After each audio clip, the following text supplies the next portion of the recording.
तो ये बात कर रहे हैं कैशे की। कैशे हमारे पास स्मॉल मेमोरी होती है लेकिन फास्ट मेमोरी होती है। और मेन मकसद इसका ये होता है कि इसने डाटा की जो एक्सेस स्पीड होती है ना उसको फास्ट बनाना होती है, यानी कि एक्सेस रेट जो है उसको बढ़ाना होता है। ये वही बात है जो मैंने आपको अभी बताई है। अब ये जो पीछे हमारे पास डायग्राम गुजरी, ये वाली जो डायग्राम है ये 4.3 डायग्राम है। इसके बारे में कहता है डिप्सिड use of the multiple level cache, the level 2 is slower and then the larger level 1 and level 3 is slower than the level 2। तो इसमें लेवल 1 जो है वो आपके पास फास्टेस्ट लेवल है, फिर लेवल 2 आ जाता है और फिर लेवल 3 आ जाता है। तो जो जो आप एक लेवल से अगले लेवल की तरफ बढ़ते जाते हैं आपका जो एक्सेस रेट है वो थोड़ा थोड़ा स्लो होता जाता है। फिर ये आपके पास कैशे का ना मेन मेमोरी के साथ स्ट्रक्चर आ गया। अब ये आपके पास मेन मेमोरी है। अब ये देखिए मेन मेमोरी ने ना ये डाटा आपके पास ये ब्लॉक्स की फॉर्म के अंदर सेव करना होता है। इसके अंदर आपके के वर्ड्स आ जाती हैं। ठीक हो गया। ये आपके वर्ड की लेंथ है कि आपके वर्ड की लेंथ कितनी हो सकती है, ये वाली जो सारी चीज़ है। और ये आपके पास कैशे का स्ट्रक्चर है। अब ये कैशे के अंदर ये जो है ना ये आपके पास लाइन लगी है। ये कैशे जो है ना ये दो हिस्सों के अंदर डिवाइड होता है। आपको ये एक टैग वाला पार्ट नज़र आ रहा है और ये एक आगे ब्लॉक वाला पार्ट नज़र आ रहा है। ये अभी इसके बारे में डिस्कस करते हैं कि क्या चीज़ होती है। अभी आगे आएगा ये हमारे पास कैशे मेमोरी जो है वो किस तरीके के साथ डाटा को स्टोर करती है। तो ये बेसिक ध्यान में रखनी है कि ये जो एक लाइन है ये लाइन नंबर्स हैं। ये वाली एक लाइन है, ये दूसरी लाइन है, ये फिर तीसरी लाइन है। कैशे के अंदर ना ये लाइनें लगी होती हैं। इन लाइनों के ऊपर आकर जो है वो आपके पास डाटा जो है वो सेव होता है एज कम्पेयर टू द ये मेन मेमोरी। ये इसके अंदर ये भी डिफरेंट किस्म की लाइंस हैं और ढेर सारे लाइंस मिल के जो है वो आपके पास एक ब्लॉक बना रही हैं। तो ये रिलेटिव लाइन है। अगर डायरेक्ट मेमोरी एक्सेस मेथड होगा तो उसके अंदर ये लाइन जीरो का डाटा लाइन जीरो पे जाके सेव होगा। ये भी अभी आगे आता है हमारे पास। ठीक होगी बात। अब यहाँ पे देखें ये बेसिक तौर पे स्ट्रक्चर बता रहा है कि main memory consist of up to the 2 raise power n addressable words which each word having a unique n bit address for mapping purpose. This memory is considered to consist of number of fixed length block k words each. तो ये memory के आपके पास ये fixed length है। ये इनके जो blocks हैं ना इनकी लेंथ जो है वो आपके पास फिक्स रखी गई है हर ब्लॉक की, अगर मेमोरी को आपने मैप करवाना होता है। फिर इसी तरीके से बात करता है that is there are m is equal to 2n over k block in main memory. And m is equal to 2n divided by k block. k जो है वो आपके पास वर्ड है। और cache consist of m block all the line each line contain k words plus a tag of a few bits. तो ये basically तौर पे आपके पास लाइन है जिसके अंदर आपका के वर्ड आएंगे प्लस ये टैग है। टैग की भी दो बिट्स जो है वो टैग की इस्तेमाल होती हैं और 14 बिट्स जो है वो आपके पास इस ब्लॉक की इस्तेमाल होती है। 16 बिट के अंदर ये डाटा अगर सेव हो रहा होता है तो 14 बिट इसकी होती हैं और 2 बिट जो है वो आपके पास टैग टैग की क्या बिट होगा? होती है। क्या चीज़? टैग। टैग अभी बताता हूँ। ये जीरो और वन को रिप्रेजेंट करता है, ऑफ और सर ऑन टैग को का क्या पर्पज है जो? ऑन और ऑफ को रिप्रेजेंट करने के लिए इस्तेमाल होता है। जहाँ पे आपकी इंटरप्ट आ जाती है ना ये आगे आ रहा है टैब हमारे पास में। अभी बता देता हूँ ये बहुत आगे जाके हमारे पास टैग आना है। ये चीज़ है टैग आपके पास ना, ये मेमोरी का स्ट्रक्चर है। ये आपके पास टैग होता है, ये आपकी लाइन स्लॉट्स होती हैं और ये आपका वर्ड होता है। टैग का बेसिकली तौर पे काम क्या होता है? The cache logic interprets these S bit of a tag. Most significant जो पोर्शन होता है ना आपका बिट्स का उसको बेसिकली तौर पे टैग बिट्स के अंदर लेके आते हैं और इसके अंदर जीरो या वन होती है।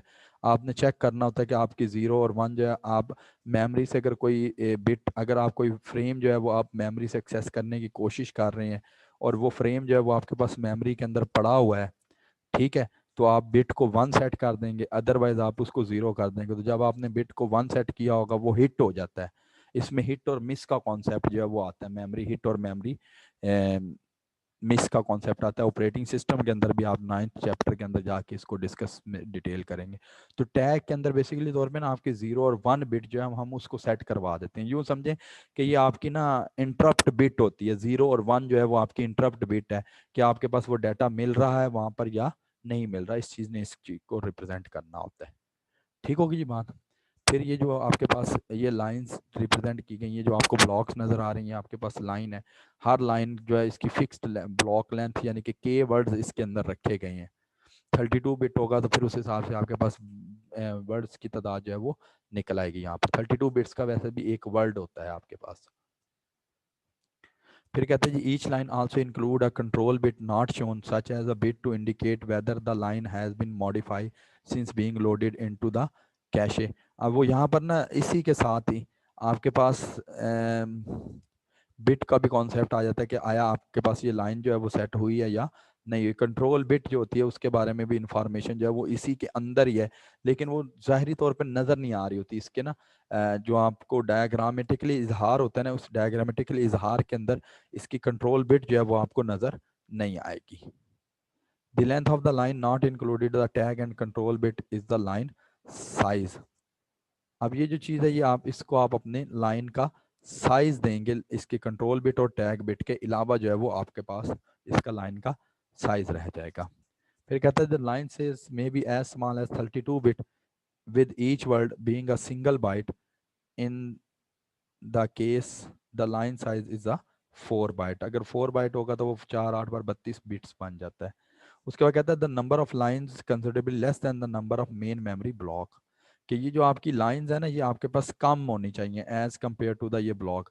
ब्लॉक जो है वो मेन मेमोरी के ज़्यादा होंगे और ये वाली लाइन जो है वो कम होंगी। अगर ये लाइन ज़्यादा होगी और ये ब्लॉक कम होगा तो फिर आपके डाटा की मिसमैचिंग का खतरा होगा। तो ये वाली लाइंस जो है ये आपकी हमेशा कम होती हैं मेमोरी के ब्लॉक से। ये आपके कैशे का ना रीड ऑपरेशन है कि अगर कैशे ने कोई डाटा जो है वो रीड करना है तो वो कैसे करेगा।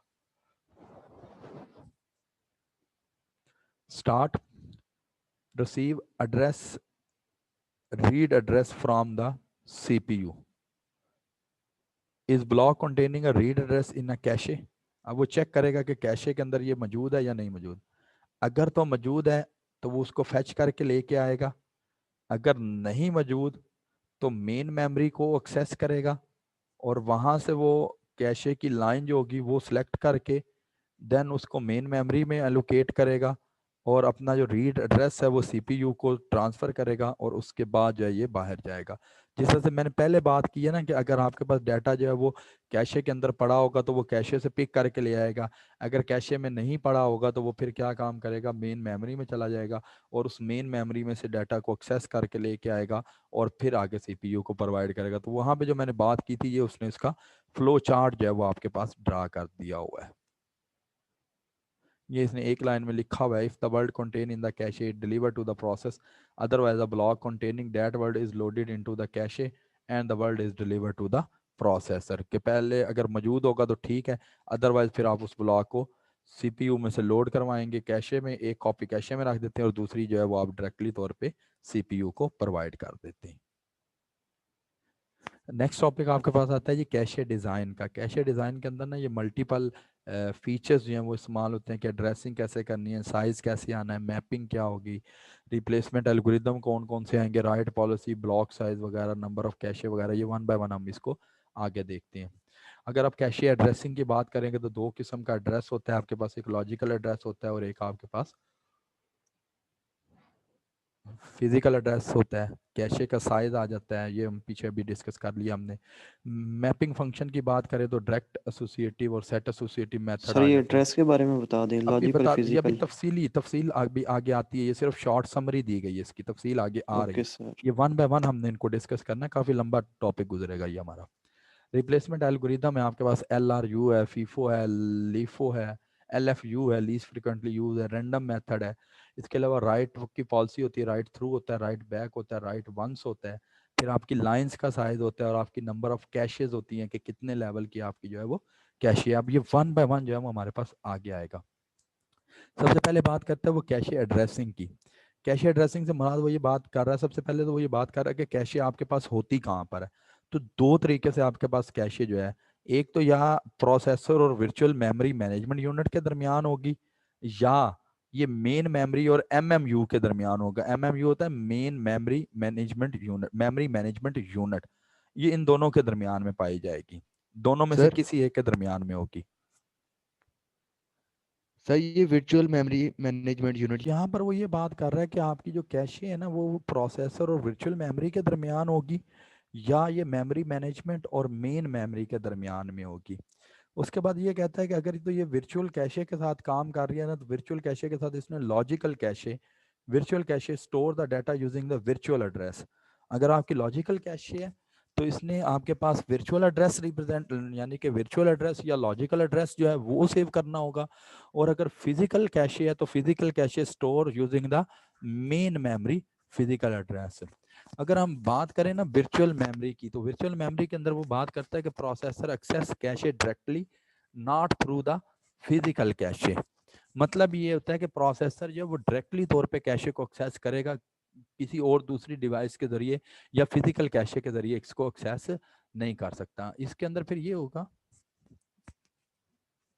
फिर इसके अंदर आपके पास ये हो सकता है कि कैशे एक्सेस फास्टर, मतलब कैशे का एक्सेस रेट जो है वो फास्टर हो जाता है, क्योंकि वो मेन मेमोरी को एड्रेस करने से पहले पहले जो है उसका रेट जो है वो फास्टर हो जाएगा आपके पास।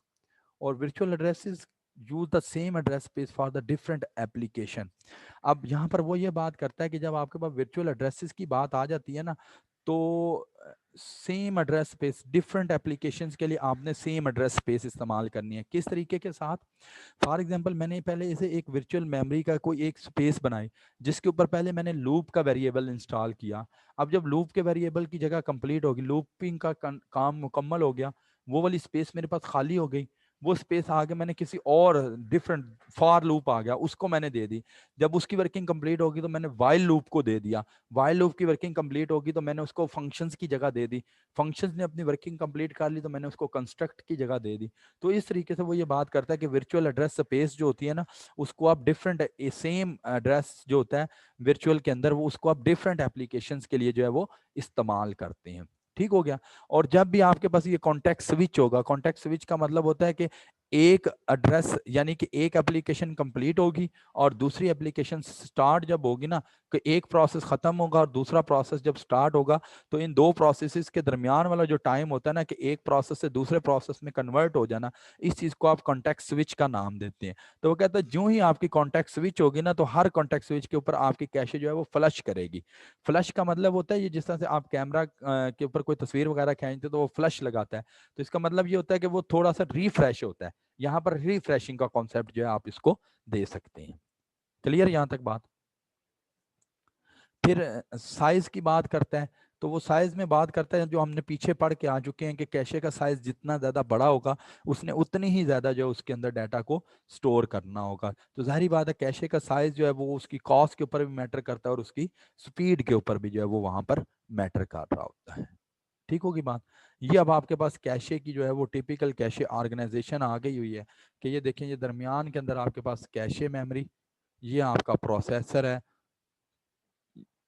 ये आपकी सिस्टम बस जा रही है, सिस्टम बस के साथ उसने कैसे काम करना है, ये आपका एड्रेस बफर है जिसने आपके पास प्रोसेसर से किसी भी डिवाइस तक का जब उसने ट्रांसफ़र करना है, तो उसका एड्रेस या वहाँ से आने वाला डाटा जो है वो टेम्परेरी तौर के ऊपर इस मेमोरी में आकर सेव होगा।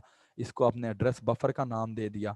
और ये आपके पास डाटा बफर का काम है कि जो आपकी डाटा बस जो सीपीयू से मेमोरी या मेमोरी से सीपीयू तक का जो डाटा लेके आएगी, वो टेम्परेरी तौर के ऊपर यहाँ पर सेव करेगी। तो ये आपके पास जो है वो डाटा बफर है। और ये दरमियान में आपकी कंट्रोल बस है जिसने प्रोसेसर से कैशे और फिर कैशे से आगे जो है वो उसने सिग्नल वगैरह को लेके ट्रांसफर आउट करना है।